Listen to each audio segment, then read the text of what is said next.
여러분 안녕하십니까? 포항 MBC 뉴스입니다. 오늘 낮부터는 추위가 차츰 풀리겠습니다. 경북 동해안으로는 건조특보가 지속되겠고요. 주말 동안 평년 수준의 겨울 날씨를 보이겠지만 토요일 오후부터 미세먼지 농도가 높아지겠습니다. 안수진 기상캐스터입니다. 오늘 아침에도 영하권 추위가 지속된 가운데 경북 동해안과 울릉도 독도에는 어제 내린 눈이 얼면서 도로가 미끄러운 곳이 많습니다. 운전대 잡으신다면 교통안전에 각별히 주의하시기 바랍니다. 오늘 낮부터는 따뜻한 서풍이 유입되면서 추위가 차츰 누그러지겠습니다. 한낮 기온 6도에서 8도로 어제보다 3도에서 최고 7도가량 기온이 높겠습니다.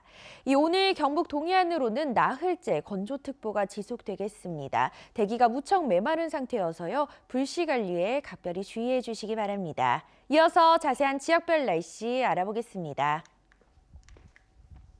오늘 대체로 맑겠습니다. 낮 최고 기온 경북 동해안 전역이 8도입니다. 울릉도의 하늘 표정은 맑겠고요. 독도에는 구름 많이 지나겠습니다. 한낮 기온 울릉도 6도, 독도 8도입니다. 동해상으로는 대체로 구름 많이 지나는 가운데 바다의 물결, 동해 중부 해상에서 최고 2.5m까지 일겠고요. 동해 남부 해상으로는 최고 2m까지 일겠습니다. 주말 동안 평년 수준의 겨울 날씨를 보이겠습니다. 토요일 오후부터는 미세먼지가 유입되면서 공기가 탁해지겠고요. 다음 주 수요일에는 한 차례 비 예보가 들어 있습니다. 날씨였습니다. 포스코 포항제철소의 심각한 대기 오염 물질 배출 실태와 허술한 배출 관리 시스템을 연속으로 보도해드렸는데요. 더욱 우려스러운 건 관할 기관인 경상북도입니다. 도대체 포스코를 관리 감독할 의지가 있기나 한 건지 의심스럽습니다. 장성훈 기자입니다. 2018년도 포항제철소의 대기오염 물질 배출량이 전년도에 비해 18% 이상 급증했다는 사실은 환경부 관련 사이트를 통해 누구나 확인할 수 있습니다. 하지만 정작 포항제철소를 관리 감독하는 경상북도의 담당 공무원은 배출량이 얼마나 증가했는지조차 제대로 모르고 있습니다. 또 어차피 팩트를 얘기해야 되는데 그래서 공무원이 그래서 이제 처음 이걸 됐는데 바로 하면 그러면서 포항제철소의 대기오염과 관련한 정보는 대부분 공개하지 않고 있습니다. 취재팀은 포항제철소의 배출시설 가운데 방진시설 설치가 면제된 390곳과 관련해 구체적으로 어떤 시설이 면제됐는지 경상북도에 정보 공개를 신청했습니다. 하지만 되돌아온 건 비공개 결정이었습니다. 법인 등의 이익을 현저히 해칠 수 있고 제3자 관련 정보는 의견을 듣게 돼 있어 포항제철소 의견에 따랐다는 겁니다. 그것을 이제 이거를 좀 자기들이 출소된다 하면 주는데 그것을 안 된다 이러면 저희들이 줄 수 없거든요. 전부 그래갖고 저희도 좋은 놈 가지고 저희도 감사가 들어오거든요. 경상북도의 해명은 이마저도 고지곳대로 믿기 힘듭니다. 취재팀으로부터 같은 내용의 정보 공개 신청을 받은 전라남도는 경상북도와 달리 포스코 광양제철소의 방지시설 면제 정보를 공개했습니다. 시민단체들은 주민들의 건강과 직결된 공익적인 정보 공개 여부를 문제의 당사자인 포스코에 물어본다는 것 자체가 모순이라며 결국 경상북도가 감독 권한을 스스로 포기한 것이라고 비판합니다. 포스코와 관련한 어떤 공익적인 정보까지도 차단을 하고 있습니다. 시민들의 당연한 알 권리마저도 보장되지 않고 이런 사실로 보면 경상북도와 포스코의 어떤 긴밀한 유착관계를 의심할 수밖에 없습니다. 이런데도 경상북도는 포항제철소를 환경우수사업장으로 분류해 연 1회 정도만 정기 점검합니다. 우리 포스코가 일반 사업장이에요. 우수 사업장이에요. 우수 사업장 정도 되면 보통 점검이 1회 정도 하고요. 경상북도는 지난해 포스코의 용광로 브리드 개방을 승인하면서도 포스코가 제출한 오염물질 저감 대책을 공개하지 않고 정보 공개 신청에도 비공개 결정을 내린 바 있습니다. 지금까지 어떤 배출량이나 배출 물질에 대해서 알려준 적도 없고 시민들이 알 수 있는 것도 지극히 빙산의 일각입니다. 경상북도가 포스코에 대한 환경 감독을 소홀히 하고 시민들에게 필요한 정보 공개까지 거부하는 사이 포스코의 굴뚝에선 오늘도 1급 발암물질을 포함한 대기오염 물질이 뿜어져 나오고 있습니다. MBC 뉴스 장성훈입니다. 신종 코로나 바이러스가 확산되면서 경주 관광객이 40% 이상 감소할 것으로 예상돼 지역 경제에 심각한 타격이 우려됩니다. 홍남기 경제부총리는 경주에서 관광업계 관계자들과 현장 간담회를 갖고 대책 마련에 나섰습니다. 임재국 기자가 보도합니다. 경주 사적지 중 국내외 관광객이 많이 찾는 대릉원입니다. 신종 코로나 바이러스 확산 이후 관광객들의 발길이 크게 줄었습니다. 평소 관광버스로 가득 차 있을 주차장도 빈 곳이 많습니다. 동궁과 월지 등 주요 사적지에도 예년보다 관광객이 줄어들어 한산합니다. 중국 사람들도 많이 오고 관광객들도 많이 오고 일본 관광객들도 많이 오시는데 코로나 때문에 한 40~50% 이상 줄었습니다. 경주 보문단지 등 숙박업소와 외식업체들도 영향을 받고 있습니다. 이달 들어 경주 숙박업소의 예약은 36%나 취소됐고 경주 관광객은 40% 이상 감소할 것으로 전망됐습니다. 저희들이 저희도 이렇게 개인적으로 좀 업을 하고 있지만 거의 한 10분의 1 수준으로 지금 줄은 것 같아요. 아주 이게 체감할 수 있게끔 많이 줄은 것 같습니다. 경주 관광업계의 타격이 커질 것으로 우려되자 홍남기 경제부총리는 경주 황리단길을 찾아 관광업계의 어려움을 들었습니다. 이 자리에서 경주시와 관광업계는 신종 코로나 확산으로 관광객이 크게 줄어 지역 경제에 심각한 피해가 우려된다며 대책을 호소했습니다. 당장 한계 상황에 놓여 있는 업체들이 많기 때문에 중소기업 경영안정자금 또 소상공인에 대한 특례 보증을 비롯한 정책금융 지원을 적극 건의드렸습니다. 홍 부총리는 관광객 감소와 관련 업계 피해 등을 파악해 금융, 재정 등 적극적 대응 방안을 찾겠다고 말했습니다. 조만간에 이러한 어려움을 겪고 있는 관광업계, 외식업계, 숙박업계를 위해서 그 같은 수렴된 의견을 토대로 지원 대책을 만들고자 합니다. 조만간에 저희가 가능한 한 이달 내에 그 대책을. 메르스 사태와 지진 등으로 큰 피해를 입었던 경주가 신종 코로나 바이러스의 영향으로 또다시 관광업계의 불황이 커질 것으로 우려되고 있습니다. MBC 뉴스 임재국입니다. 신종 코로나 바이러스 감염증 17번째 확진자가 최근 대구를 이틀 동안 다녀간 것으로 확인됐습니다. 보건당국은 이동 경로를 공개하고 긴급 역학 조사에 들어갔습니다. 접촉한 사람들은 모두 진단 검사를 하고 있습니다. 권윤수 기자입니다. 17번째 확진자가 지난달 24일부터 이틀 동안 대구에서 머물며 접촉한 사람은 14명입니다. 본가 식구 5명과 친척 2명, 택시기사 2명, 편의점 직원 4명, 주유소 직원 1명까지 바이러스 진단검사에서 모두 음성으로 나왔습니다. 대구시는 17번째 확진자가 서울과 대구를 오가는 고속철도 안에서 마스크를 계속 꼈다고 설명했습니다. 대구에 이틀 머무르는 동안은 이동하는 시간을 빼고는 외출하지 않았습니다. 본인이 감기 증세나 해외 갔다 와서 그런 게 있기 때문에 스스로 마스크를 착용한 것으로 그래 판단되고. 대구시는 접촉자가 모두 음성이 나왔다 하더라도 잠복기가 끝나는 오는 8일까지 자가 격리시켰습니다. 14명 중 1명은 경산 시민이어서 자가 격리 관리를 경상북도로 넘겼습니다. 대구에서 전화하셔서 여기 이제 계시니 우리 관내에 있으니 부탁을 받았는 거거든요.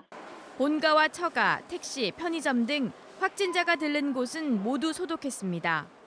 대구와 경북 지역엔 신종 코로나 바이러스 확진자가 1명도 없지만 확진자와 접촉한 사람들이 생겨나면서 방역 당국이 바짝 긴장하고 있습니다. MBC 뉴스 권윤수입니다. 자유한국당 김석기 의원이 제21대 총선 경주시 예비후보로 등록하고 능력이 증명된 인물을 선택해야 경주의 지속적이고 큰 발전을 이룰 수 있다고 밝혔습니다. 이에 앞서 박병훈 전 경북도 의원은 경주 시민의 삶의 질을 획기적으로 바꾸는 시민 국회의원이 되겠다며 자유한국당 예비후보로 등록했습니다. 이로써 제21대 총선 경주시 선거구 자유한국당 예비후보는 김원길, 정종복, 이채관, 함수롱, 박병훈, 김석기, 최창근 등 모두 7명입니다. 오중기 더불어민주당 포항 북구 국회의원 예비 후보는 신산업 SOC 분야에 10조 원을 투자해 일자리 10,000개를 창출하겠다고 밝혔습니다. 포항 영덕 고속도로 영일만 대교 건설과 기계 영일만항 고속도로 건설 등 대형 SOC 사업과 수소 연료전지 발전단지 조성 등을 약속했습니다. 같은 재단인 경주대와 서라벌대가 비리 의혹과 감사 필요성 등 현안을 두고 갈등을 빚고 있습니다. 경주대와 서라벌대는 서라벌대 평생직업교육대학 육성사업비 횡령과 학교법인 원석학원 소송비 교비 지급, 그리고 설립자 아들 일감 몰아주기 등의 의혹을 두고 진실 공방을 벌이고 있습니다. 이에 대해 서라벌대 측은 2017년 감사에서 지적사항이 없었다는 입장인 반면 경주대 측은 당시 감사가 미흡한 만큼 재감사가 필요하다는 입장을 보이고 있습니다. 한편 경주대와 서라벌대가 속한 원석학원은 임시이사와 구이사들 간의 갈등으로 이사회가 기능을 못하고 있습니다. 자유한국당이 TK 현역 의원에 대한 고강도 컷오프를 하겠다고 예고했고 그 컷오프 대상자를 가릴 여론조사가 지금 진행 중입니다. 전통적으로 TK는 한국당 지지세가 강하다 보니 현역 의원이 당 지지율 이상의 지지를 얻기가 쉽지 않은데요. 마음이 급해진 한 중진 의원 측이 여론조사에서 한국당을 지지하지 말라는 식의 홍보 문자를 살포해 논란이 일고 있습니다. 이정희 기자입니다. 자유한국당 공천관리위원회가 컷오프 대상자를 가릴 여론조사를 시작하자 한국당 정책위 의장인 김재원 의원의 지역구인 상주군이 의성 청송에 살포된 문자입니다. 여론조사 응답 요령으로 첫째, 김재원 의원 지지, 둘째, 지지정당 없음으로 하라고 홍보합니다. 또 다른 문자에는 지지정당이 없다고 답하는 게 왜 유리한지, 즉 정당 지지율과 김 의원의 지지율 차이가 크면 불리하다는 이유까지 상세하게 설명돼 있습니다. 취재 결과 문자 발신자는 한국당 당원으로 확인됐고 특히 정모 씨는 지역구에선 김재원 의원의 최측근으로 잘 알려져 있습니다. 김재원 의원은 그런 메시지를 보낸 적이 없고 받은 적도 없다고 해명했습니다. 하지만 설득력이 떨어집니다. 김재원 의원과 지지자들이 모인 단톡방, 지지정당 없음으로 답하라는 똑같은 안내글에다 명심하겠다는 댓글까지 올라와 있습니다. 바로 위아래에는 김 의원이 직접 올린 게시물도 있습니다. 정상적인 상식은 그런 걸 하지 말아라든가 본인이 그거를 다 보고 그냥 가만히 뜨고 있더라고. 우리 당 정책위 의장이 우리 당 지지마라 그러는 거는 넌센스지. 화가 나더라고요. 자유한국당이 지금 위기에 있는데 자유한국당을 찍지 말아라고 얘기를 한다는 거는 해당행위고 본인이 살신성인 하셔갖고 내가 출마를 안 하더라도 자유한국당을 찍어주세요라고 얘기해야 되는 거 아닌가. 한국당 TK 현역 의원에 대한 대대적인 물갈이가 예고되면서 여론조사에서 소속 당을 지지하지 않는다고 답하라는 황당한 상황까지 연출되고 있습니다. MBC 뉴스 이정희입니다. 포항시는 지진특별법 시행령에 반영할 주민 의견 수렴회를 오는 10일 흥해복지문화센터에서 개최합니다. 수렴회는 피해 주민들의 다양한 피해 사례를 공유하고 시행령 제정 시 누락되는 사항이 없도록 향후 대응 방안을 찾기 위해 마련됩니다. 지진특별법 전반에 대한 변호사의 설명과 분야별 전문가 패널들이 시민들의 질문에 직접 답하는 형식으로 진행됩니다. 지진특별법 시행령은 오는 4월부터 적용되며 피해자 인정 및 지원금 지급 신청 접수는 공포 8개월 후인 9월 1일부터 시행될 전망입니다. 여직원 성추행 사건으로 논란을 빚어온 포항의 한 새마을금고 이사장에 대해 새마을금고중앙회가 자격을 박탈하는 제재 조치를 내렸습니다. 새마을금고중앙회는 이사장에 당선된 자가 성실 의무와 품위 유지 등 새마을금고법을 위반했다며 지난 4일자로 임원 개선 명령을 내렸습니다. 이에 대해 새마을금고 이사장의 자격 박탈과 출근 저지 운동을 벌여온 포항여성회는 환영 논평을 냈습니다. 영덕군 영덕읍 옛 야성초등학교 터에 오는 2022년까지 국비 등 121억 원이 투입돼 영덕통합도서관이 건립됩니다. 영덕군과 영덕교육지원청은 협약을 맺고 520석 규모의 열람실과 자료실 등을 갖춘 4층 규모의 통합 도서관을 짓기로 했습니다. 영덕읍 화계리에 있는 영덕 도립도서관은 지난 1994년 개관해 낡은 데다 규모가 작아 시설 개선 요구가 제기돼 왔습니다. 지난 2012년부터 말레이시아 기업이 고수익을 올릴 수 있다며 투자자를 모집했는데 실체가 없는 사업에 속았다며 전국적으로 피해 신고가 잇따르고 있습니다. 포항 지역에서만 54명이 8억 원을 사기당했다며 검찰에 고소했는데 피해자 모임은 전국적인 피해 규모가 5만 명에 이를 것으로 추정하고 있습니다. 박상환 기자가 보도합니다. 말레이시아에 있는 MBI라는 기업은 소셜 네트워킹 서비스인 엠페이스에 투자해 광고권을 구매하면 고수익을 올릴 수 있다며 투자 회원을 모집했습니다. 지난 2012년 한국에 상륙한 이 업체는 포항에도 지점을 내고 지금까지 영업을 해왔습니다. 피해자들은 2016년 나스닥에 상장되면 최대 4배 이상의 수익을 받을 수 있다 했지만 지금까지 상장은커녕 광고권조차 실체가 없다며 지점 관계자들을 고소했습니다. 포항은 현재 고소인이 54명입니다. 1차, 2차로 나누어 있는데 1차가 8억 4,900이고 2차는 정확한 금액은 모르지만 약 10억 정도 됩니다. 그래서 한 20억 정도의 피해 금액이고 피해를 당했다는 사례는 전국에서 접수되고 있는데 피해자 모임까지 만들어져 법적 대응에 나서고 있습니다. 그 대전지검에 700건 정도를 형사 일부의 병합 사건으로 제출을 했는데 지금 결과론적으로 21군데 검찰청으로 타관 이송이 된 상태고요. 그래서 각 지역별로 피고소인 지역으로. 그런데 대구지검과 포항지청은 각 지점장들에게 무혐의 처분을 내린 반면 춘천지법은 강릉 지점장과 센터장에게 징역 1, 2년의 실형을 선고해 엇갈린 판결이 났습니다. 당초에 병합 사건으로 제출했으니 한 군데에서 이것을 전국 통합 사건으로 처리해주면 이 MBI GRC 프로그램이라고 하는 폰지 사기로서 판결이 날 텐데 그것이 피고소인 지역으로 이송되는 것이 21군데로 된 것이. 피해자 모임은 전국적인 피해자 수가 5만여 명에 이르고 피해액도 2조 원대로 추정된다며 피해가 더 커지기 전에 정부 차원의 대책이 시급하다고 주장합니다. 지역별로 사법부의 판단이 다르게 나오면서 사법부가 통합 수사를 통해 불법성 여부를 명확히 가려야 한다는 지적입니다. MBC 뉴스 박상환입니다.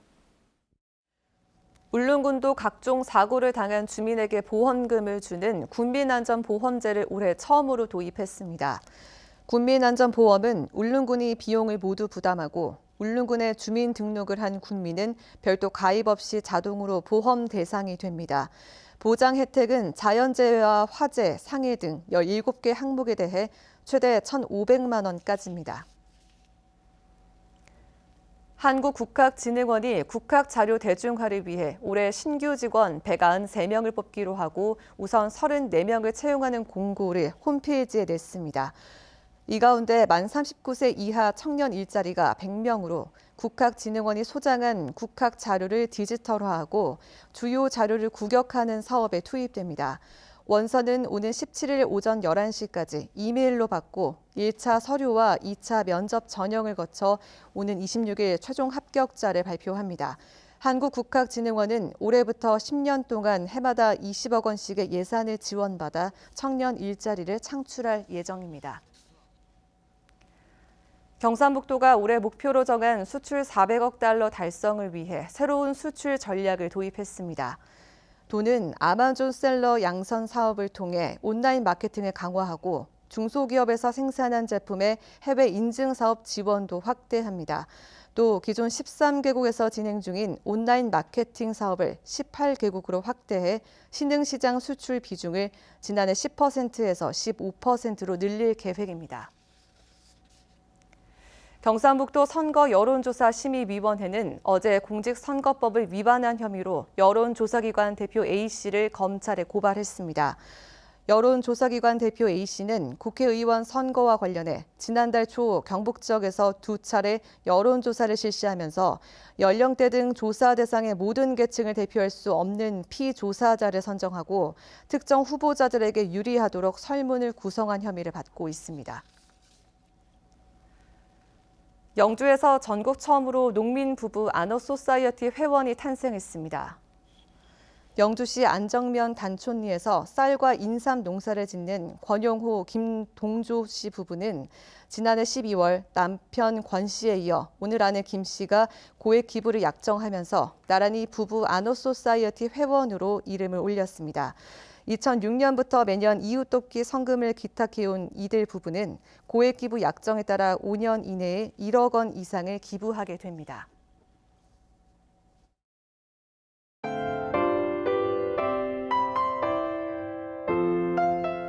오늘 아침에도 영하권 추위가 지속된 가운데 경북 동해안과 울릉도 독도에는 어제 내린 눈이 얼면서 도로가 미끄러운 곳이 많습니다. 운전대 잡으신다면 교통안전에 각별히 주의하시기 바랍니다. 오늘 낮부터는 따뜻한 서풍이 유입되면서 추위가 차츰 누그러지겠습니다. 한낮 기온 6도에서 8도로 어제보다 3도에서 최고 7도가량 기온이 높겠습니다. 오늘 경북 동해안으로는 나흘째 건조특보가 지속되겠습니다. 대기가 무척 메마른 상태여서요. 불씨 관리에 각별히 주의해 주시기 바랍니다. 이어서 자세한 지역별 날씨 알아보겠습니다. 오늘 대체로 맑겠습니다. 낮 최고 기온 경북 동해안 전역이 8도입니다. 울릉도의 하늘 표정은 맑겠고요. 독도에는 구름 많이 지나겠습니다. 한낮 기온 울릉도 6도, 독도 8도입니다. 동해상으로는 대체로 구름 많이 지나는 가운데 바다의 물결, 동해 중부 해상에서 최고 2.5m까지 일겠고요. 동해 남부 해상으로는 최고 2m까지 일겠습니다. 이 주말 동안 평년 수준의 겨울 날씨를 보이겠습니다. 토요일 오후부터는 미세먼지가 유입되면서 공기가 탁해지겠고요. 다음 주 수요일에는 한 차례 비 예보가 들어 있습니다. 날씨였습니다. 이상으로 포항 MBC 뉴스를 마칩니다. 여러분 고맙습니다.